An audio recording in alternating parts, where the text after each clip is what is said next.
Just think about it. A company worth $47 billion, a company worth more than Ferrari, Ford, and Meta combined. And that's despite losing $2 billion a year. A company whose CEO walks around Manhattan barefoot, drinks tequila during morning board meetings, and promises to live forever and become the world's first trillionaire. A company that produces nothing, owns no patents or technology. A company that only owns office space and rents out desks. And interestingly, the world's smartest and biggest investors lined up to invest in this company. The name of this company is WeWork. In just 24 months, it went from being the future of humanity to the biggest corporate disaster in history. If you want to see more content like this, don't forget to subscribe and hit the like button. Your support is important to us. If you think you know this story, think again. A founder who could be called crazy, a failed IPO, and SoftBank's rescue operation. But you don't even know half the story. The reason is that what actually happened at WeWork is much more than what was reported in the news, and it's much stranger. This wasn't just a business failure. It was a mass delusion that deeply affected Silicon Valley, Wall Street, and the entire global financial system. Smart people, intelligent people, people managing billions of dollars had fallen for something that even first-year business students could see was crazy. They didn't just lose money. They also experienced a mental breakdown. And at the center of it all was Adam Neumann, 6'5", Israeli ex-military, with the charisma of a cult leader and the spending habits of a Saudi prince. He didn't just run WeWork, he was WeWork. The company was an extension of his personality, his ambitions, his delusions. Employees didn't work for him. They were disciples. Investors didn't fund him. They worshipped him. And for a brief, insane moment, he almost pulled it off. He almost became what he claimed to be, the man who would elevate the world's consciousness through office furniture. Let's start at the beginning. 2008. The financial crisis has just destroyed the global economy. Adam Neumann is 29 years old, living in New York, trying to make it as an entrepreneur. His previous ventures have all failed. Baby clothes with knee pads called crawlers. Women's shoes with collapsible heels. Each idea more ridiculous than the last. He's broke, desperate, running out of time. Then he meets Miguel McKelvey, an architect from Oregon. Together, they notice something. The crisis has left thousands of office buildings empty, while thousands of freelancers need workspace. The idea is simple. Rent floors of empty buildings cheap. Divide them into small offices. Rent them out expensive. It's not revolutionary. Regus has been doing it for decades. But Adam doesn't want to build Regus. He wants to build a movement. He doesn't call it co-working. He calls it physical social networking. He doesn't rent desks. He sells community. The first WeWork opens in 2010 in Soho. 1 floor, 3,000 square feet. Within a month, it's full. What makes WeWork different isn't the space. It's the vibe. Free beer on tap, arcade games, glass walls, music pumping. It feels like a nightclub that happens to have desks. Young people love it. Startups love it. Freelancers who are tired of working from Starbucks love it. The rent is actually higher than traditional offices, but nobody cares. They're not paying for space. They're paying to belong to something. Adam understands this intuitively. He's not selling real estate. He's selling identity. By 2012, WeWork has 4 locations in New York. Revenue is $19 million. They're losing money, but that's normal for a growing company. Then something crucial happens. Adam meets Benchmark Capital's Bruce Dunleavy.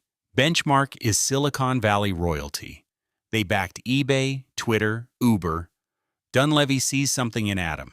Not a real estate company, but a tech company. Not a landlord, but a platform.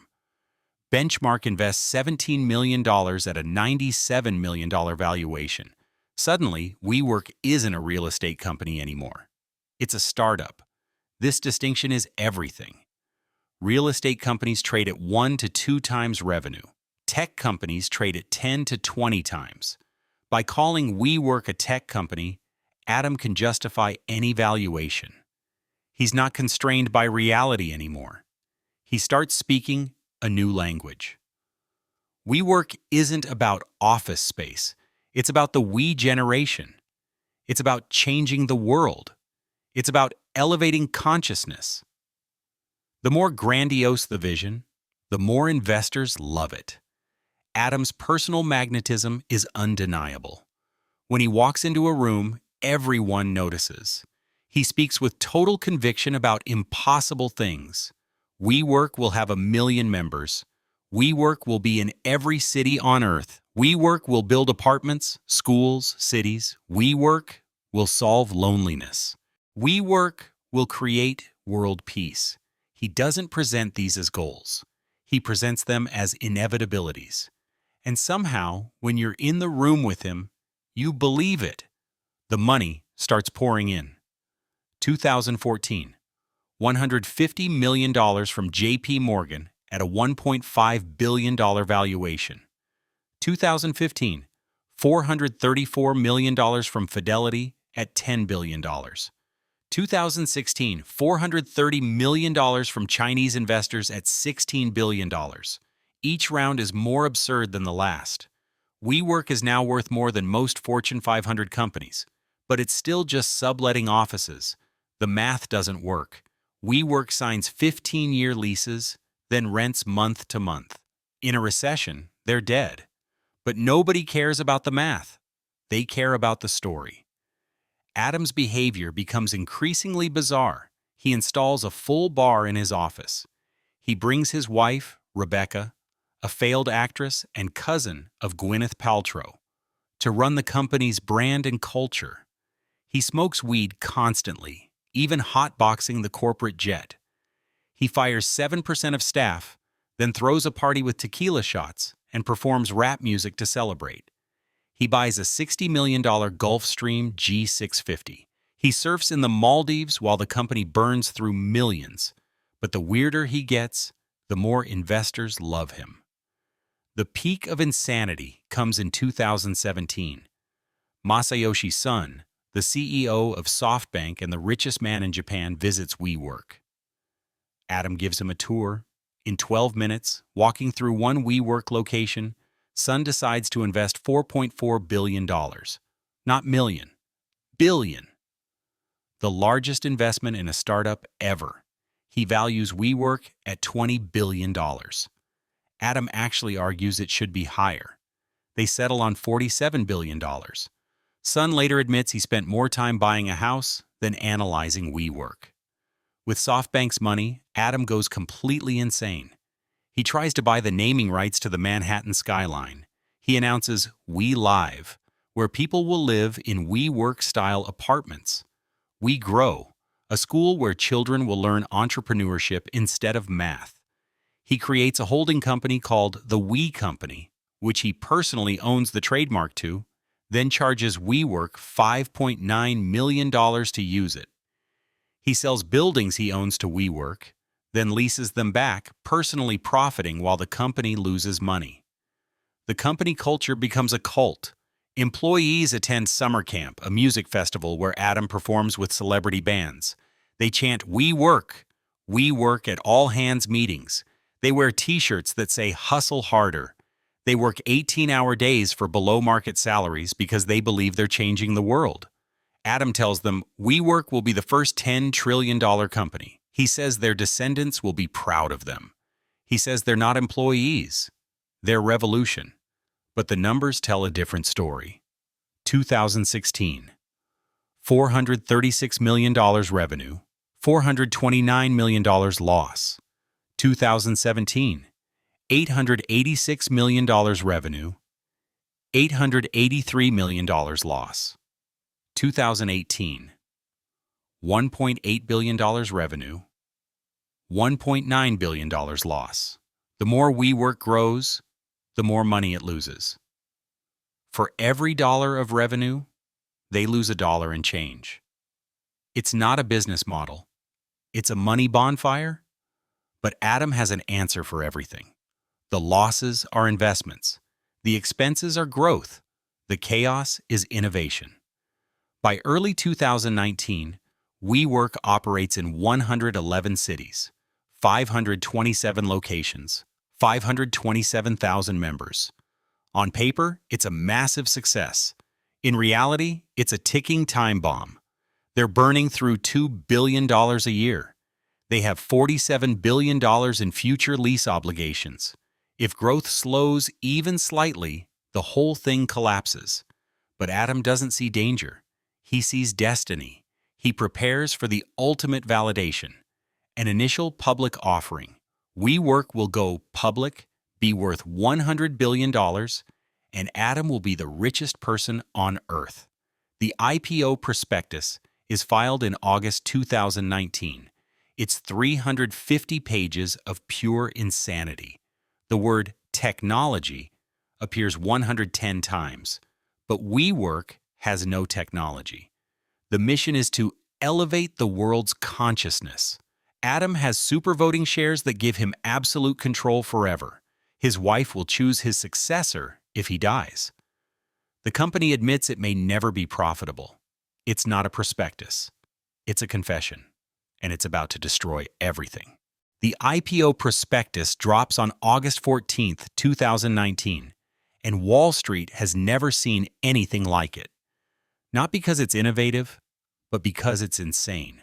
Professional investors, people who analyze companies for a living, read it and can't believe it's real.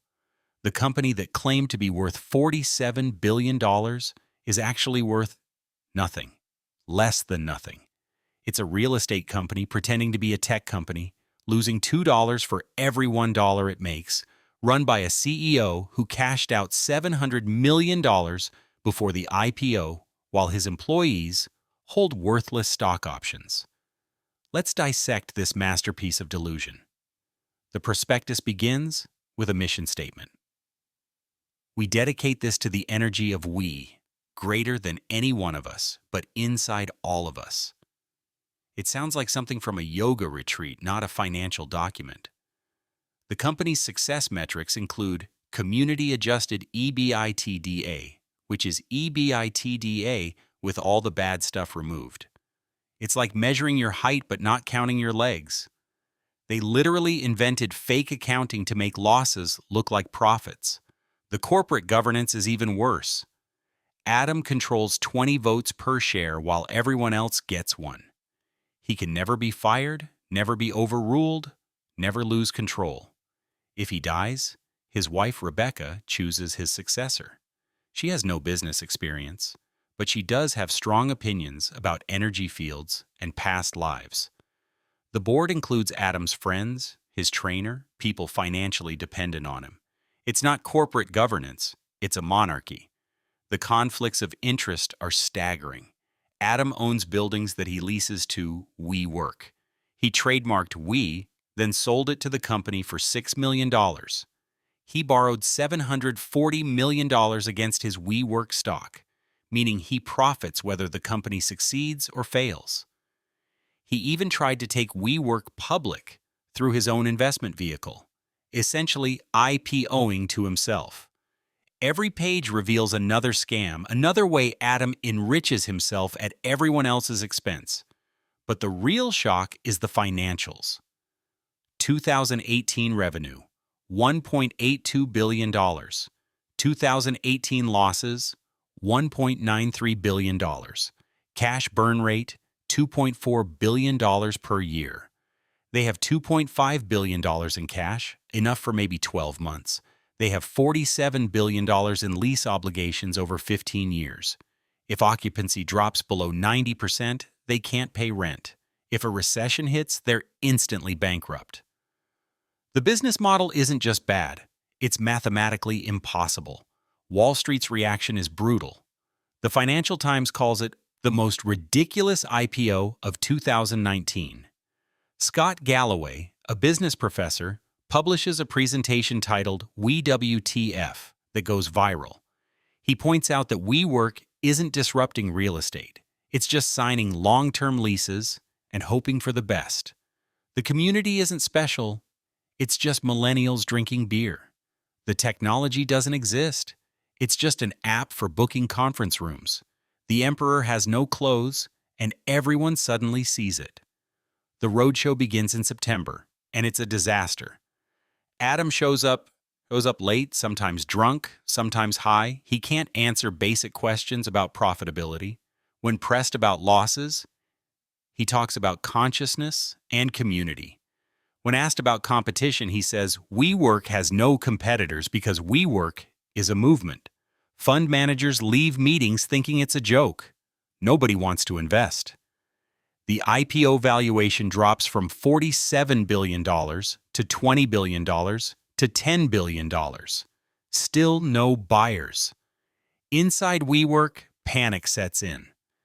Employees realize their stock options are worthless. They've worked 80-hour weeks for years for nothing. They can't pay rent, can't afford food, while Adam flies private jets and buys mansions. The press starts digging. Stories emerge about Adam's behavior. The marijuana smuggling on international flights, the tequila shots before firing 7% of staff, the request to be addressed as president of the world. Each revelation is worse than the last. September 24th, 2019. The board finally acts. They force Adam to resign as CEO. He negotiates a $1.7 billion exit package, including $970 million in stock sales, $500 million in credit, and $185 million in consulting fees. He's being paid almost $2 billion to leave the disaster he created. Meanwhile, thousands of employees are about to lose their jobs. The man who destroyed $47 billion in value walks away a billionaire. It's the greatest corporate heist in history. The new CEOs, Sebastian Gunningham and Artie Minson, survey the damage. It's worse than anyone imagined. WeWork has 12,500 employees, but needs maybe 5,000. They're losing $700,000 per hour. Per hour. They have 30 days of cash left. Buildings are being constructed that will never open. Leases are signed for spaces that will never be filled. The company isn't just failing, it's imploding in real time. October 22, 2019. SoftBank steps in with a bailout. Not because they believe in WeWork, but because they can't afford to let it fail. They've already invested $10.5 billion. If WeWork collapses, SoftBank's own stock will crash. Masayoshi Son, the man who made the worst investment in history, doubles down. He provides $9.5 billion in new funding, valuing WeWork at $8 billion. In 12 months, WeWork has lost 83% of its value. $39 billion gone. The bailout comes with conditions. 4,000 employees are fired immediately. Another 2,400 follow. Entire divisions are shut down. WeGrow, the school, closes after 1 year. WeLive, the apartments, abandoned. Every side project, every grand vision, canceled. What remains is what WeWork always was, a company that rents desks at a loss. The revolution is over. Reality has won. But the story gets even crazier. As investigators dig into WeWork's finances, they discover the full extent of the delusion. WeWork counted the same revenue multiple times. They signed fake contracts with shell companies. They reported membership numbers that included people who toured but never joined. They created phantom locations that existed only on paper. It wasn't just bad business, it was fraud. The SEC launches an investigation. The Manhattan DA opens a criminal probe. The cultural aftermath is devastating. Former employees describe WeWork as a cult. They were love-bombed when hired. Isolated from outside perspectives, made to believe they were special, chosen, revolutionary. They gave up stable jobs, moved across the country, worked themselves to exhaustion for a lie. Many need therapy to process the experience. They don't just feel betrayed, they feel brainwashed. How did they fall for something so obviously fake? The answer lies in the power of collective delusion. When everyone around you believes something, it becomes real. When billionaire investors say it's worth $47 billion, who are you to disagree? When the media calls it revolutionary, why would you doubt?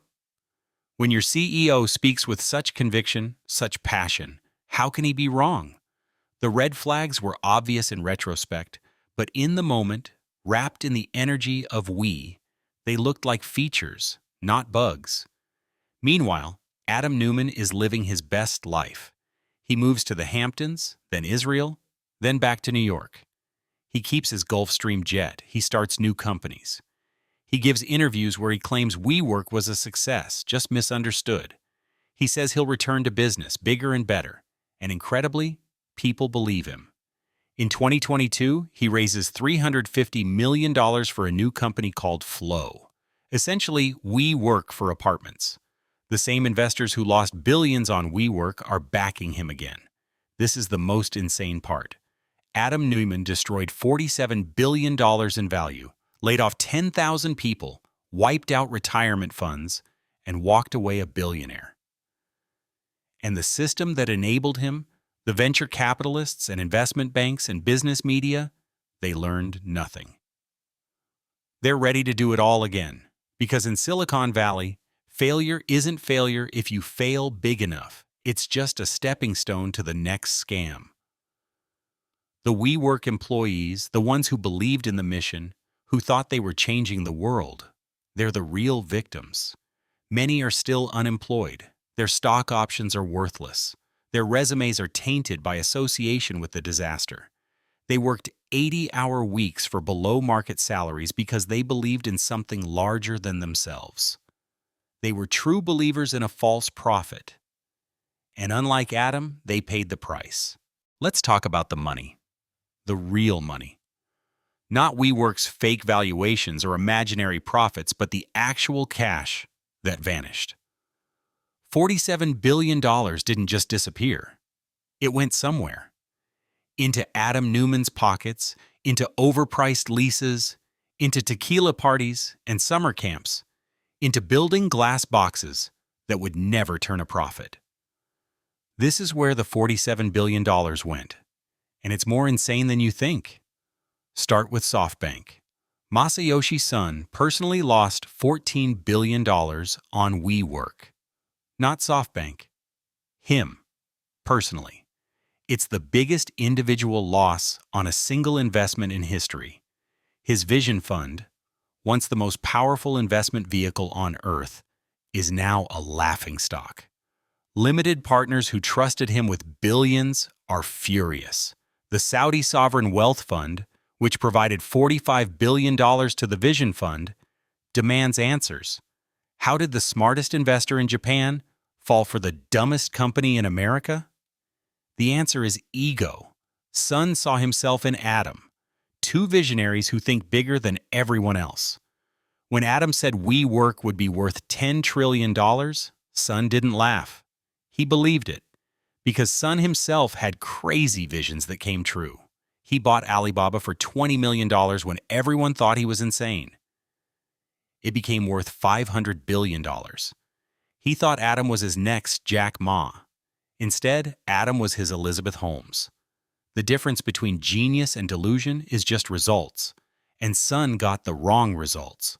But SoftBank's losses are just the beginning.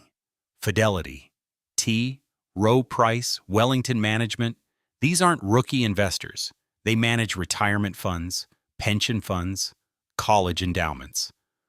Millions of regular people who never heard of WeWork lost money because their fund managers fell for Adam's pitch. Teachers, firefighters, nurses. Their retirement savings went up in smoke so Adam could fly private jets and surf in the Maldives. The human cost is staggering. Then there are the landlords. WeWork signed $47 billion in future lease obligations.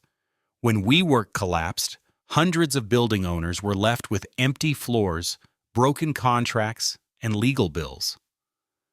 Many were small investors who bet everything on a WeWork lease. They renovated buildings to WeWork's specifications, trusting a $47 billion company to pay rent. Now they're bankrupt. Entire buildings sit empty because they were designed for WeWork and nobody else wants them. The employees got it worst.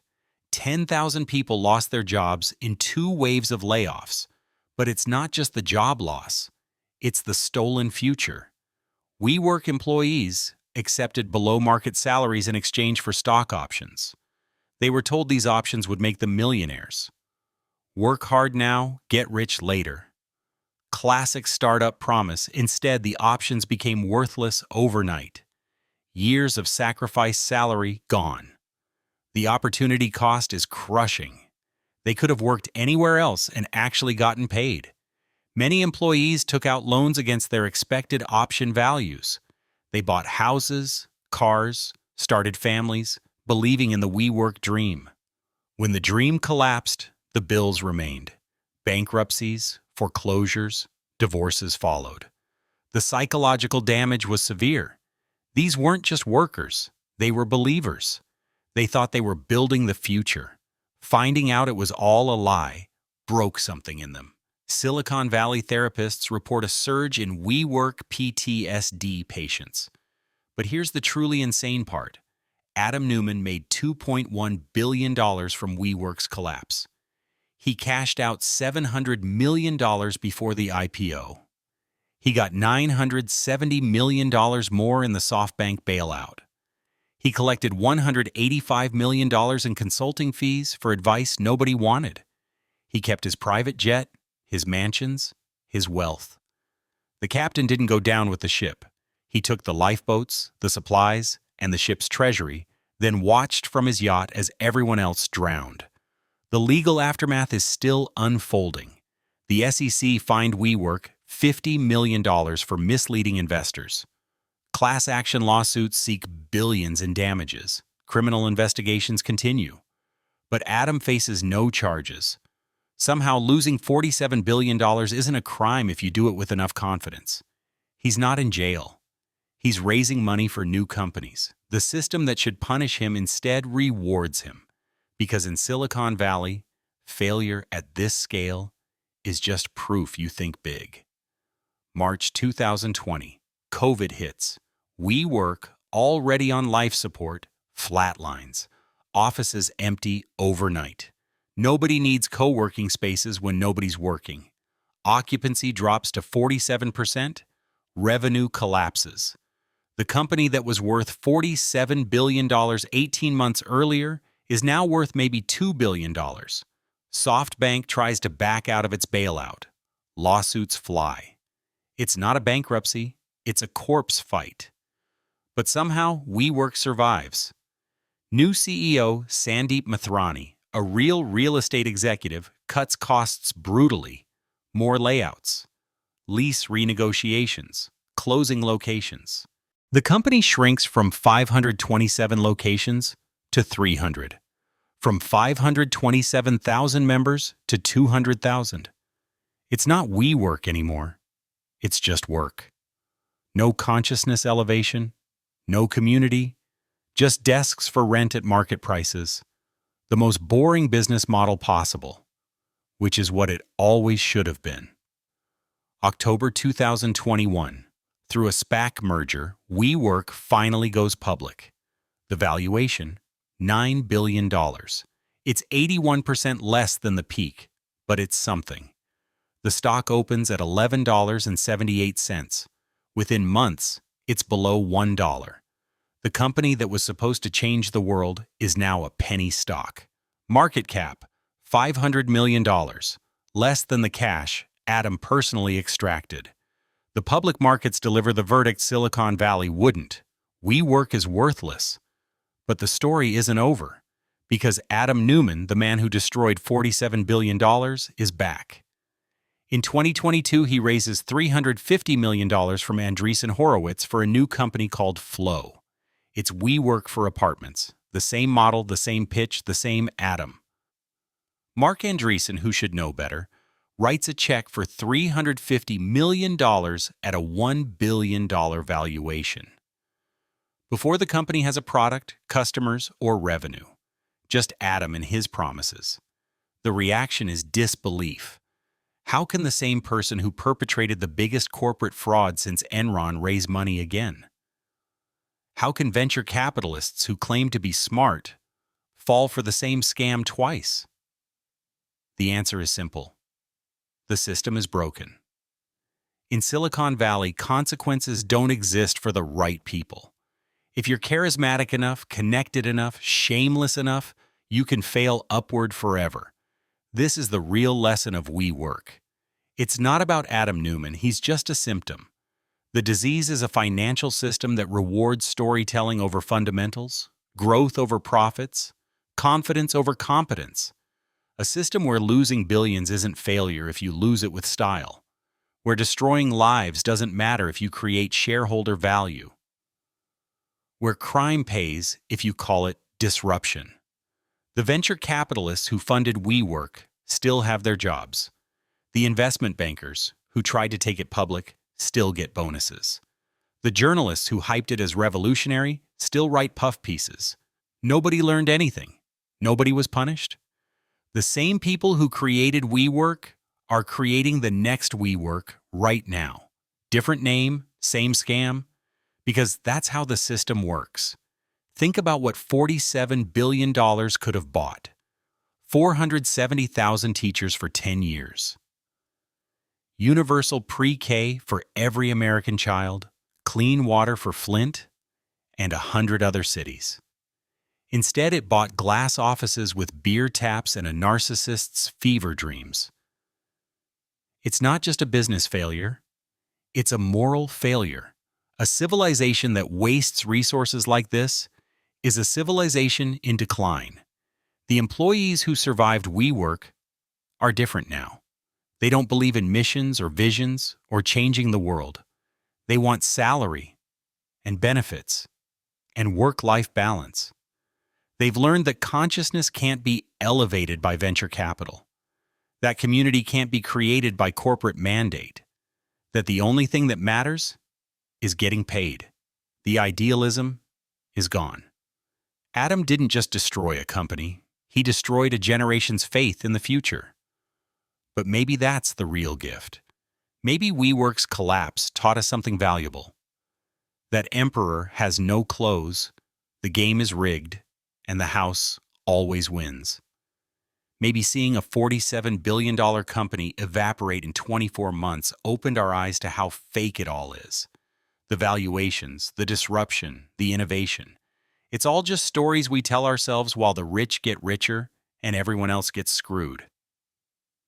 WeWork still exists, technically. It has 500,000 members in 700 locations. It went bankrupt in November 2023, restructured, and emerged smaller but functional. It's a real business now, boring and profitable. No vision, no mission, just desks for rent. Adam Neumann isn't involved. He's moved on to his next scheme. But his ghost haunts every WeWork location. A reminder of what happens when we confuse confidence with competence, storytelling with truth, and growth with success. The final tally: $47 billion destroyed, 10,000 jobs lost, thousands of lives disrupted, one man enriched. That's the WeWork story. Not a tragedy because tragedies have meaning. Not a comedy because nobody's laughing. Just a waste. A spectacular, unprecedented, unrepeatable waste. Except it will repeat. Different company, different founder, same story. Because that's what we do. We burn billions chasing mirages while the real problems go unsolved. We elevate con artists to hero status while honest businesses fail. We call it innovation. We call it disruption. We call it the future. But it's not the future. It's just WeWork. And WeWork is nothing.